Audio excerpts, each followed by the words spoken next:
Assalamualaikum warahmatullahi wabarakatuh. Bismillahirrahmanirrahim. Alhamdulillahi rabbil alamin. Wabihi nasta'inu ala umuri dunya waddin. Wassalatu wassalamu ala rasulina al-amin. Habibina Muhammadin sallallahu alaihi wasallam. Wa ala alihi wa sahbihi ajma'in. Amma ba'd. Saudara-saudariku yang dirahmati Allah Subhanahu wa taala, selamat menjalani ibadah puasa di bulan Ramadan yang penuh keberkatan. Dan saya membuat penyampaian ini pada pagi yang ke-17.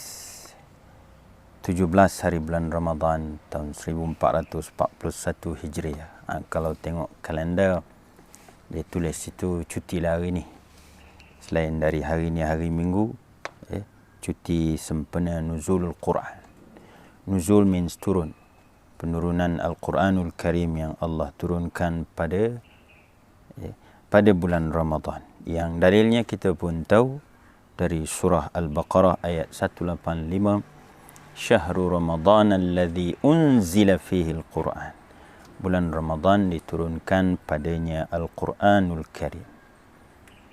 And also pada 17 Ramadan tahun yang kedua Hijrah berlaku satu peristiwa besar, yakni yang dinamakan Badar Al-Kubra, perang antara Muslim menentang kufar. Mereka sebangsa tetapi tidak seagama, tidak sehaluan. Yakni pertembungan di medan perang Badar antara Nabi sallallahu alaihi wasallam yang berbangsa Arab Quraisy dengan saudara sebangsanya yang juga Arab Quraisy tetapi berbeza dari segi agama dan akidah. Dan kita pun tahu natijahnya Allah Subhanahu wa taala memberikan kemenangan kepada pihak Rasulullah sallallahu alaihi wasallam yang disertai Muhajirin dan Ansar. Baik, fokus kita pada pagi ini tidak lain dan tidak bukan adalah untuk menyambung tadabbur, siri tadabbur Al-Quranil Karim. Jadi kerana hari ini hari yang ke-17, maka saya suka mengajak saudara-saudari semua untuk melihat juzuk yang ke-17, surah Al-Anbiya. Surah Al-Anbiya ini adalah surah yang ke-21. Dia permulaan juzuk yang ke-17. Juzuk 17 ada surah Al-Anbiya dan juga ada Al-Hajj. Jadi saya pilih surah Al-Anbiya lah untuk kita sembang-sembangkan. Jadi seperti biasa, ingatan tadabbur ni tadabbur for all. Bukan untuk for ustaz only. Kerana Al-Quranul Karim bukan untuk difahami oleh ustaz only. Dia bukan hak eksklusif satu golongan. Dan itulah Allah Subhanahu wa taala mengingatkan tentang perkataan tadabbur yang berbeza dengan tafsir. Macam saya sebutkan sebelum ni, kalau tafsir nak mengajar ilmu tafsir ni dengan disiplinnya, kena minta lesen lah, minta tauliah kan, mohon tauliah, kemudian anda diuji di Temuduga, dan insyaAllah anda dibenarkan mengajar ilmu tafsir di masjid, di surau, dan pengajaran umum. Tapi tadabbur for all, sebagaimana yang dikehendaki oleh Allah Subhanahu wa taala. Dan sekali lagi, untuk revision, tadabbur itu apa? Tadabbur merupakan usaha setiap individu Muslim untuk mencari makna di sebalik zahir suatu ayat yang Allah Subhanahu wa taala turunkan. Dan itulah sebenarnya tujuan penurunan Al-Quran. Untuk apa? Untuk diambil iktibar daripada ayat itu, pengajarannya dan seterusnya dapat kita amalkan bersama-sama. So again, tadabbur for all. Not for ustaz only. Okey. Jadi jom kita tengok surah Al-Anbiya ini ada 112 ayat, diturunkan lepas dari penurunan surah Ibrahim. Surah Ibrahim ikut susunan dalam mushaf Al-Quran surah yang ke-14. Yang ini ikut susunannya surah yang ke-21. Baik, sudah tentu kerana ini salah satu dari surah Makkiyah, surah yang Allah Subhanahu wa taala turunkan di Makkah Al-Mukarramah. Jadi fokus yang Allah Subhanahu wa taala kendaki untuk kita melihat iktibarnya adalah pada persoalan akidah, persoalan keimanan. Dan surah ini diturunkan oleh Allah Azza wa Jalla, muqaddimahnya untuk mengingatkan manusia tentang hisab, tentang perhitungan amalan yang pasti akan dihadapi oleh setiap manusia. Kerana itu kita tengok ayat pertama, Bismillahirrahmanirrahim, iqtaraba linnasi hisabuhum wa hum fi ghaflatin mu'ridun. Pada ayat pertama ni Allah guna perkataan ghaflah. Selalu orang Pening kata apa? Ghaflah jingga. Kan? Tu ghaflah jingga lah. Pening mai punya. Jadi ghaflah. Allah gunakan perkataan ghaflah. Dalam keadaan manusia ni lalai. Tak sedar. Syok dengan nikmat dunia. Jadi Allah Subhanahu wa taala mengingatkan, jaga-jaga. Bear in mind, hidup hanya sementara, akhirat jua yang kekal selama-lamanya. Kerana itu, ingatlah sekalian manusia, iqtarab. Sudah pun begitu dekat masa perhitungan. Kerana kehidupan dunia ini, seperti mana Allah Subhanahu wa taala mengingatkan dekatnya kiamat itu, wa ma amru as-sa'ati illa kalamhim bil basari aw huwa aqrab. Tidaklah kedatangan kiamat itu jauh, melainkan dia begitu dekat. Macam mana ukuran dekatnya itu? Kalamhim bil basar, seperti satu kedipan mata. Maknanya kalau saya sekarang ni berasalah lama lagi kiamat, jauh lagi ni baru tahun 2020, saya kata begitu. Allah kata begitu dekat, macam mana satu kedipan mata. Au huwa aqrab, atau dia lebih dekat daripada itu. Jadi Allah mengingatkan kita untuk kita mengingati saat perhitungan.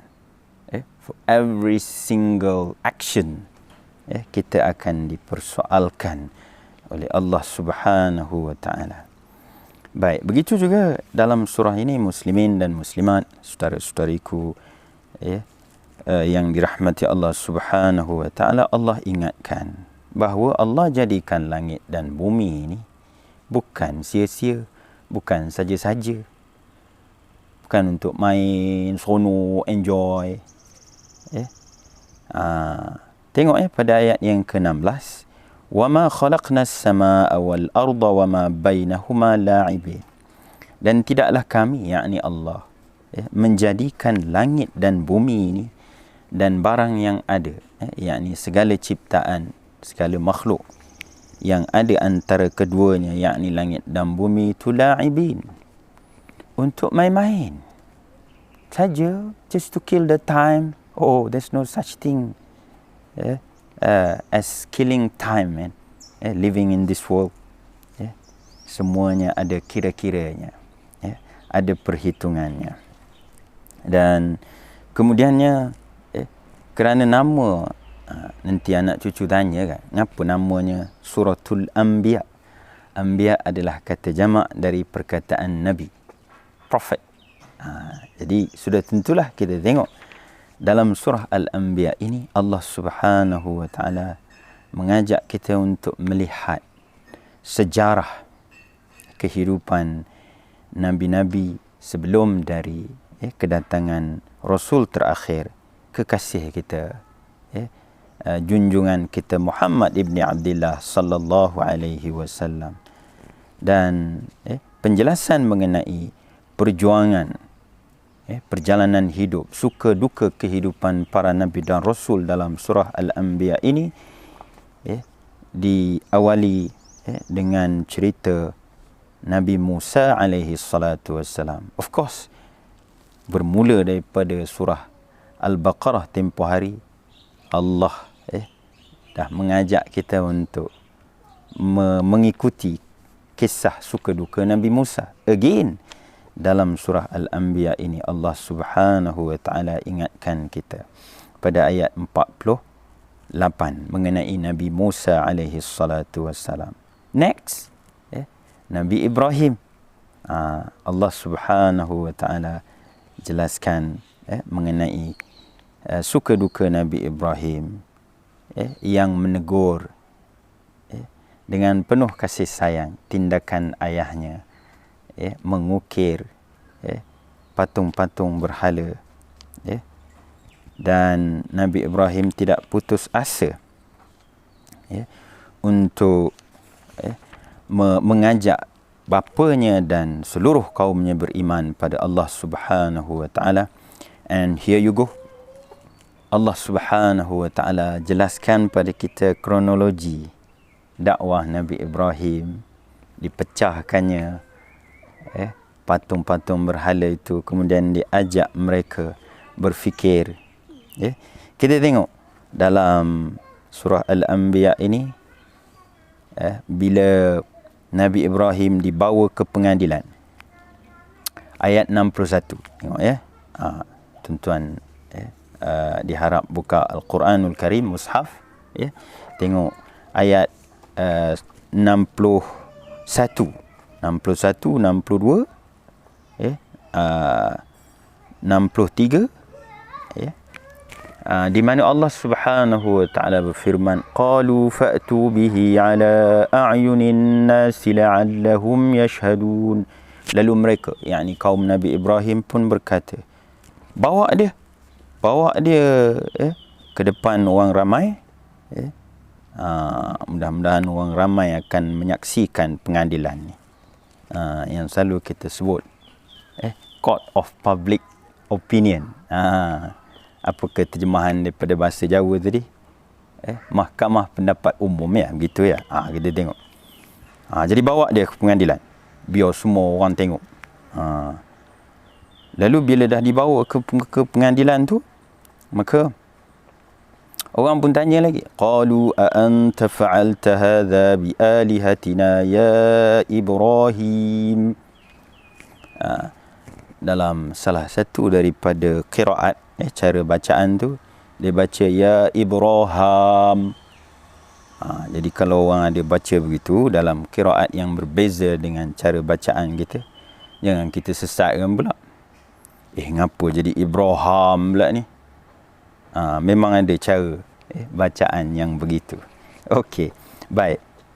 Jadi mereka tanya, anta, adakah kamu yang telah melakukan kedurjanaan ini, wahai Ibrahim?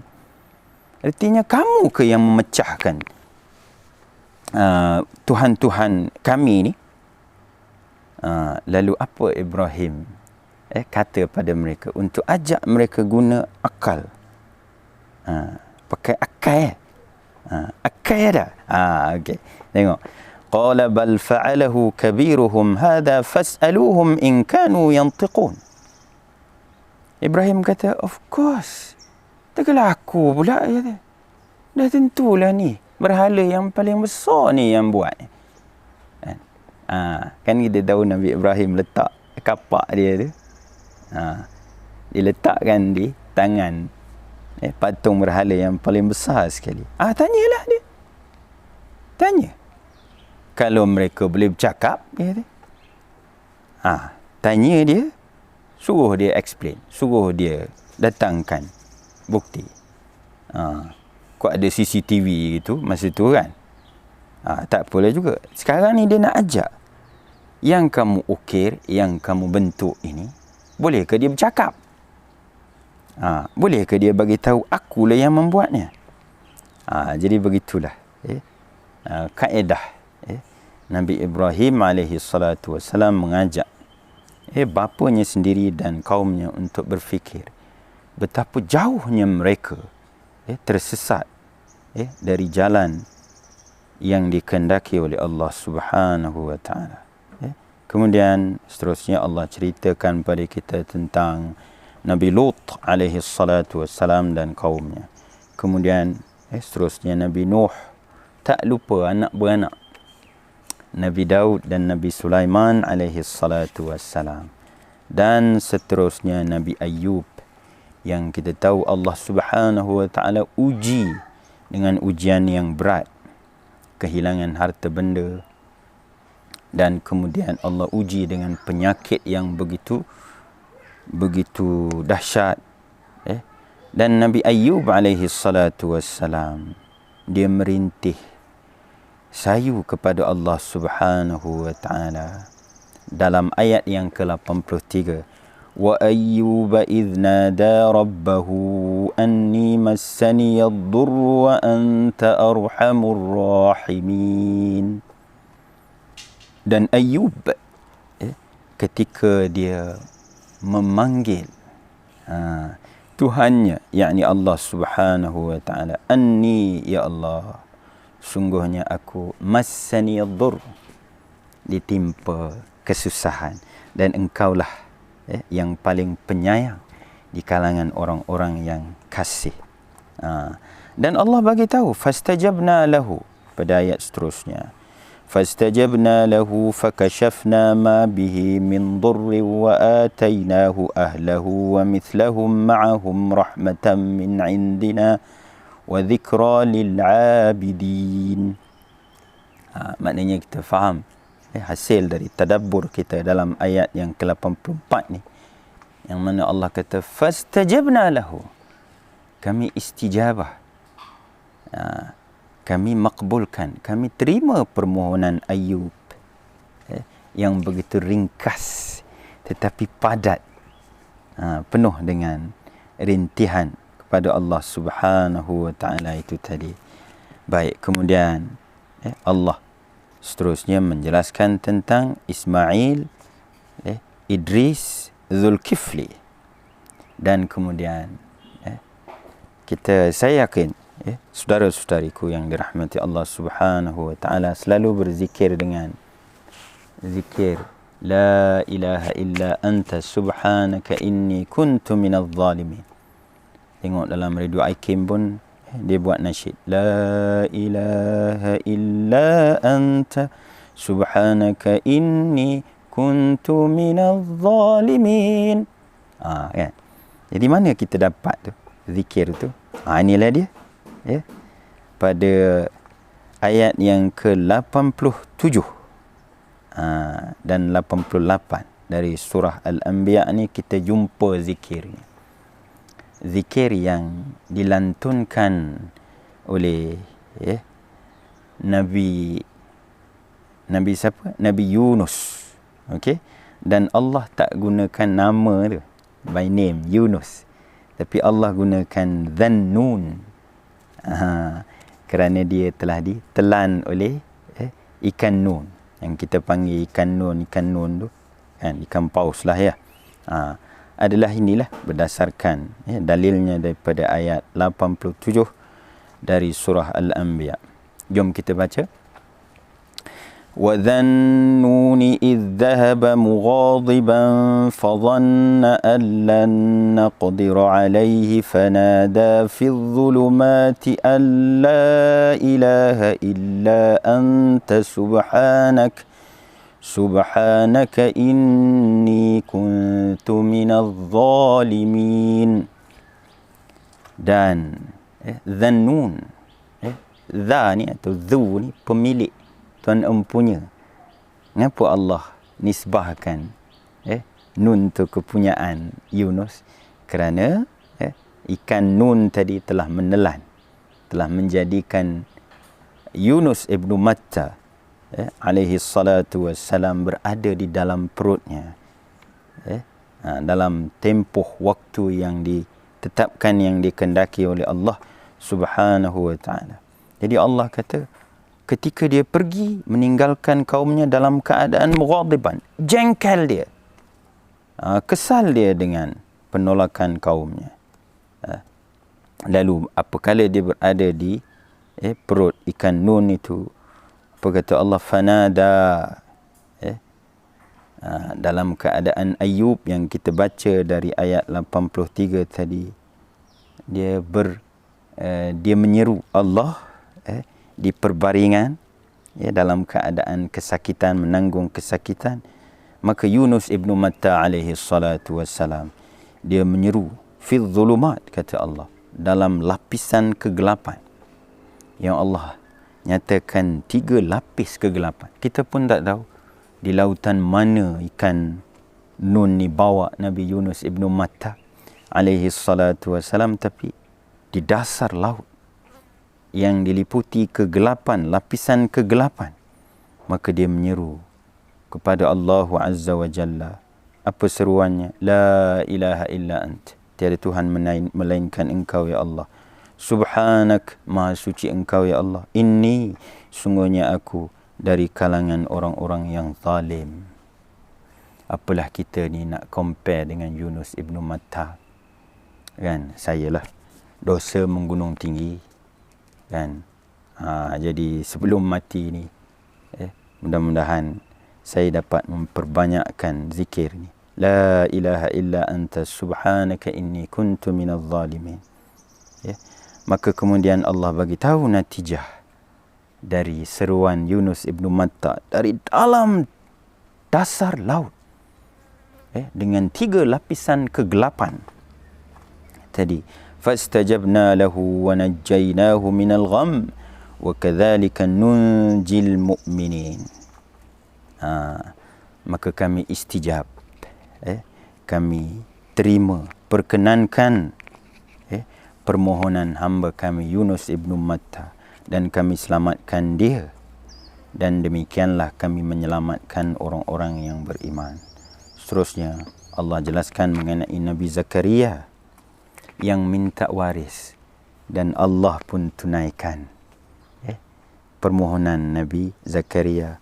Maka Allah Subhanahu wa taala kurniakan anak andanya yang bernama Yahya. Jadi muslimin dan muslimat yang dirahmati Allah Subhanahu wa taala, begitulah surah Al-Anbiya yang ada 112 surah ini. Sekali lagi saya mengajak, mengingatkan diri saya, I'm reminding myself in the first place, dan saya mengajak saudara dan saudari untuk bertadabbur, sebagai ingatan, every now and then. Ingatlah Al-Quran bukan for ustaz only, for ulama only. No, there's no such thing as that.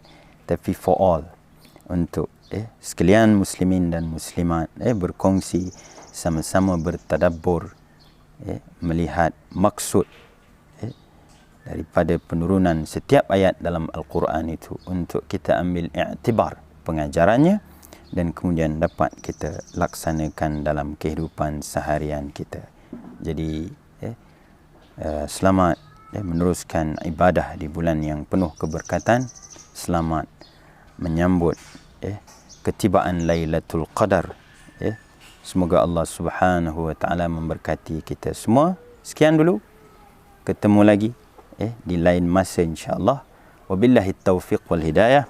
Wassalamualaikum warahmatullahi wabarakatuh.